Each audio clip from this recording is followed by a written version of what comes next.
안녕하세요. 60대 여성입니다. 원래는 영어교사 일을 하다가 정년퇴직을 하고 지금은 일을 쉬고 있어요. 아마 제가 지금 쓰게 될 이야기를 못 믿으실 분들이 많을 것 같아요. 저도 이해합니다. 다른 사람이 저한테 와서 말해도 쉽게 믿기 힘든 얘기니까요. 전 남편을 꿈속에서 처음 만났습니다. 미친 소리 아니고요. 정말 진짜입니다. 저는 예지몽을 꿔요. 매일같이 꾸는 것도 아니고 일정한 주기가 있는 것도 아니고 몇 년에 한 번 꿀 때도 있고 일주일에 2번 꾼 적도 있습니다. 그냥 제 주변에서 언젠가 일어날 일을 무작위로 꿔요. 그게 언젠지는 저도 모르고요. 영화나 드라마에 나오는 것처럼 전지전능하고 예언을 하니마니 이런 수준도 못 돼요. 처음 예지몽을 꾼 건 제가 기억하기로 8살이에요. 어느 날 꿈을 꿨는데 꿈속에서 부모님이 두 분 다 울고 계시고 집 전체에 새빨간 포스트잇 같은 게 붙어 있는 겁니다. 분위기가 뭔가 섬뜩하기도 하고 어린 마음에 부모님이 우니까 불안해져서 급하게 깨어난 기억이 나요. 그냥 악몽인 줄 알았죠. 그런데 일주일 후 학교를 마치고 집에 돌아오니 꿈속에서 봤던 장면이 똑같이 재현되고 있는 겁니다. 아버지는 머리가 아프다는 듯 이마를 부여잡고 계시고 엄마는 집에 돌아와 당황한 채로 굳어있는 저를 안으면서 어떡하냐고 우시고요. 맞아요. 집안이 망한 거죠. 그 전까지만 해도 저희 집은 꽤 잘 사는 편이었어요. 아버지가 하시는 사업이 승승장구하는 중이었고 외할아버지께서도 시골이긴 하지만 지역 유지셔서 나름 명망 있는 집안에 부족함 없이 자랐었어요. 상심해서 어떻게 하면 좋을지 고민하고 계시는 부모님께 차마 이걸 꿈에서 봤다고 말할 수가 없었어요. 8살이었지만 제가 감히 끼어들 분위기가 아니란 걸 알 수 있었거든요. 외할아버지께 도움을 청하자고 어머니가 말했지만 아버지는 자존심 때문이었는지 극구 반대하셨다고 해요. 결국 저희 집은 좁디 좁은 단칸방으로 이사가게 되었습니다. 온수는커녕 겨울에는 아예 수도관이 얼어 물이 안 나오기도 하는 그런 집이요. 화목했던 저희 집은 이제 온데간데 없었어요.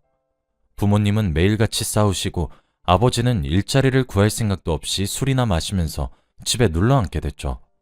생활력이 없던 어머니가 결국 가장이 되었어요. 태어나서 나한테 처음 부려지면서 설거지를 하시고 부업으로 삭바느질도 하시고 정말 힘들게 살았죠. 그런데 또 꿈을 꾸게 되었어요. 이번엔 저랑 엄마, 외할아버지, 외할머니가 분위기 좋은 고급 레스토랑에 앉아 식사를 하고 있는 거예요. 눈앞에 테이블에는 온갖 진수성찬이 차려져 있고요. 외할아버지께서 말씀하시는 걸 끝으로 꿈에서 깨어났어요. 우리 네 가족 이제 행복할 일만 남은 거다. 그동안 고생 많았다. 다 잊고 새로 시작하자꾸나. 우리 네 가족? 뭔가 이상했어요. 그 자리에 아버지가 안 계셨거든요. 하지만 그때까지도 저는 예지몽일 거라고는 생각하지 않았어요. 단지 꿈속 진수성찬을 전부 하나씩 맛보지 못한 아쉬움만 남았을 뿐이었죠. 그렇게 3개월이 흘렀습니다. 지금도 똑똑히 기억나요. 그날 있었던 일이요. 학교에 다녀왔다가 낮잠 자고 밤늦게 잠에서 깼는데 아버지가 잠에서 깬 저를 보고는 이불을 덮어주며 더 자라고 하는 거예요. 아버진 잠시 나갈 곳이 있다며 잠 깨어서 미안하다고 하고 사라졌죠. 그리고 저는 금방 다시 잠든 것 같아요. 그리고 다시 눈을 뜬 건 새벽까지 식당에서 일하고 아침에 돌아온 엄마가 절 깨운 후였어요. 엄마가 울면서 아빠 어디 갔냐고 찾더라고요. 심상치 않은 분위기에 저는 아빠 어제 볼 일 있다고 해서 밤에 나갔어 하고 대답했죠. 그랬더니 엄마가 더 크게 소리내서 엉엉 우시는 거예요. 주위를 둘러보니 옷장에 옷가지가 마구잡이로 파헤쳐져 있고 엄마가 결혼할 때 들고 온 황금돼지는 사라져 있었고 원앙 조각은 깨져 있었어요. 아버지가 엄마를 떠났다는 걸 금세 알 수 있었죠. 알고 보니 아버지는 사업 실패로 술만 마시며 일은 하지 않으면서도 엄마가 일하러 가시고 제가 학교에 가면 매일같이 다방을 왔다 갔다 했다고 해요. 동네 어른들이 나중에서야 자기들도 알았다며 알려주시더라고요. 그러다가 다방 종업원이랑 눈이 맞아 야반도주한 거죠. 그 와중에도 엄마가 외가에서 가져온 예물 등 최대한 돈이 될 것들을 챙겨서요. 저흰 더 이상 그 동네에서 살 수가 없었어요. 아버지는 야반도주하고 살림 미천이랄 것도 없고 동네 사람들이 그 집이 저 집이라며 수군댔죠. 얼마 안 있어 엄마는 저를 데리고 외갓집이 있는 시골로 내려가셨습니다. 외할아버지와 외할머니께서는 그런 엄마와 저를 안쓰러워하면서도 차라리 이걸로 됐다고 좋아하셨어요. 알고 보니까 엄마와 아버지가 결혼할 때 외할머니와 외할아버지는 반대했다고 하셨어요. 그 당시엔 아버지가 가진 재산이 쥐뿔도 없었고 그렇다고 한 가정을 끝까지 책임질 만한 성격도 영 아닌 것 같다면서요. 이제 와서 따지고 보면 외할머니와 외할아버지의 판단이 옳았던 거죠. 엄마가 시골 외할아버지 댁으로 내려와서는 한동안 우울해 계셨어요. 아무래도 본인 사랑이 실패했다는 좌절, 그래서 친정의 도움을 받아야 하는 신세에 대한 수치심, 이런 거였겠죠.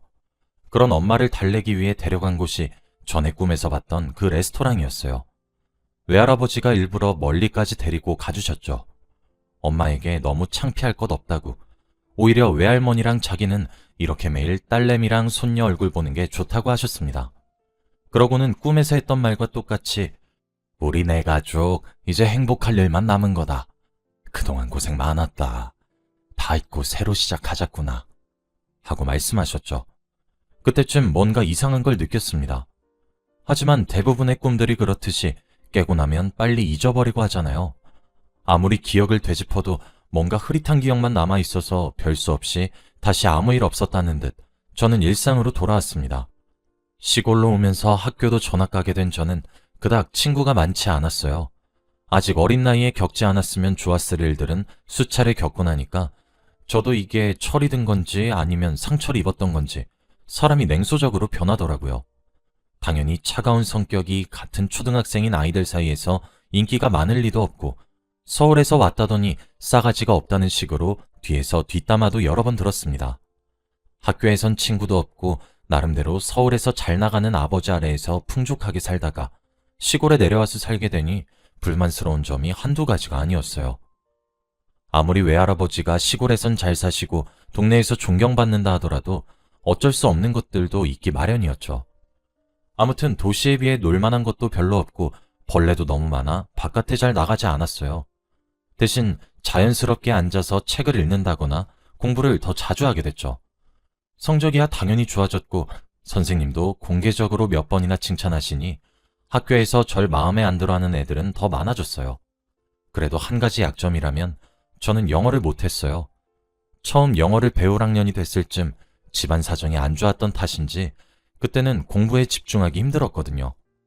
그렇게 기초를 탄탄히 다질 시기를 놓치니까 그 뒤로는 손을 대보려고 해도 머리에 잘 안 들어오고 그렇다 보니까 과목 자체가 지루하고 재미없으니까 더더 하기 싫어지고 이런 악순환의 반복이었어요. 하루는 꿈을 꿨는데 꿈속에서 제가 교탁 앞에 서서 학생들을 가르치고 있는 거예요. 그것도 영어 과목을요.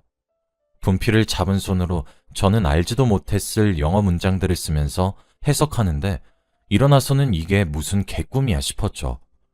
다른 과목 성적은 좋은데 영어만 못하니 그 걱정 때문에 그런 꿈을 꾸게 된 건가. 꿈은 반대라더니 맞는 말이네 하며 속으로 혼자 웃었습니다.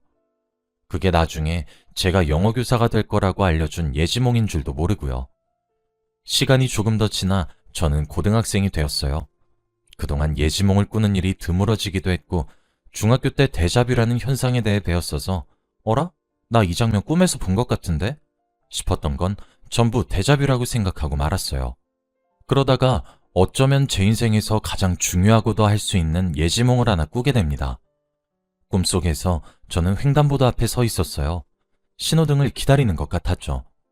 바로 옆에는 남색 정장을 입은 어떤 남자가 서 있었고 주변에도 저처럼 신호등이 바뀌길 기다리는 사람들이 여러 서 있었죠. 제 옆에 그 남자는 깔끔하고 선한 인상이었어요. 입가에는 미소를 띤 채로 맞은편 공원을 보고 있었죠. 어쩐지 꿈인데도 눈을 뗄 수 없을 만큼 계속 쳐다보게 됐어요.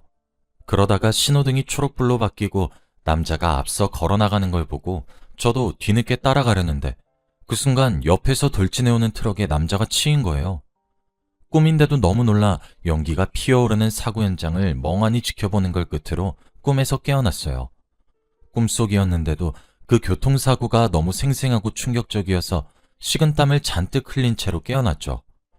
깨어났는데도 사고당한 그 남자의 얼굴이 떠나질 않았어요. 제가 사고를 낸 것도 아니고 그 남자를 밀친 것도 아니고 가만 생각해보면 그냥 꿈에서 일어난 일이고 현실도 아닌데 왜 그런 마음을 갖게 되는지 스스로가 이해되질 않았습니다. 한동안은 그 꿈만 생각하면 괜히 울적해지고 수업에 집중을 못할 정도로 싱숭생숭하고 그랬네요. 그래도 시간이 지나서는 입시 때문에 그 꿈도 서서히 잊혀져 갔지만요. 고등학교에 가서도 나름 공부를 좀 했던 저는 나름 욕심이랑 자신감이 있었어요. 그래서 다 제 성적보다 조금씩 높은 곳에 입시원서를 넣었죠. 학교 이름에 욕심을 부리면서 나름 가능성 있는 곳에 지원하게 되다 보니 원하는 학과는 포기해야 했어요. 그러다 보니 영어 교육과에도 지원하게 됐죠. 뭐 원서를 한 장만 넣은 것도 아니고 딱 하나만 합격할 것 같지도 않아서 저는 여유를 가지고 생각했어요. 저건 그냥 보험이고 다른 학교나 다른 학과 넣은 거 붙으면 거기로 가도 되니까 하고요. 그런데 막상 입시 결과를 보니 영어 교육과에 지원한 것 말고는 전부 떨어졌더라고요. 무슨 이런 경우가 다 있나 싶었지만 입시를 한 번 더 준비하기도 싫었던 저는 결국 영어 교육과에 들어갔어요. 학창시절 그렇게 싫어하던 영어를 결국 전공으로 잡게 되기까지 한 거죠. 대학교에 진학해서는 영어가 싫었지만 그래도 열심히 하긴 했어요. 그냥 대학까지 와버린 거 내가 할 수 있는 일에나 집중하자, 이런 마음가짐이었죠. 그렇게 살다 보니 저는 어느새 영어교사로 일하고 있더라고요. 그때가 제 나이 26살이었습니다. 대학을 다니게 되면서 저는 시골 외할아버지 집을 떠나 다른 지역에서 혼자 살고 있었어요. 엄마는 제가 대학을 졸업하고 시골에 다시 돌아와서 선생 일을 하길 바라는 눈치였는데 글쎄요, 시골에 살았을 때 특별히 좋았던 기억이 없기도 하고 학교도 훨씬 많은 도시에서 일하는 게 나을 것 같았어요. 그래서 직장도 도시에서 구하게 되었죠. 하루는 걸어서 학교까지 출근하는 길이었어요. 그동안은 아침 일찍 일어나서 출근 준비하는 것만으로도 벅차서 그냥 버스를 타고 출근했거든요. 그런데 그날따라 일찍 일어나기도 했고 요즘 너무 운동을 못했다 싶어 좀 걷기도 할 겸 새로운 길로 걸어가서 학교까지 가고 있었죠. 그러다가 학교 근처 횡단보도에서 신호를 기다리고 있었는데 제 옆에 어떤 남자가 다가와 서는 거예요. 아무 생각 없이 얼굴을 보다가 정말 소리를 지를 뻔했습니다. 그 남자였어요. 제가 고등학생 때 꾼 꿈속에서 교통사고를 당해 죽은 그 남자요. 똑같은 인상, 똑같은 표정, 똑같은 남색 정장. 바쁘게 살면서 잠시 까먹고 있었다지만 다시 보자마자 바로 떠올랐어요. 이 남자가 꿈속에 그 남자가 맞다는 것과 그 남자가 바라보는 횡단보도 맞은편의 공원까지요. 꿈속에서 본 인물, 꿈속에서 본 장소 그대로였어요.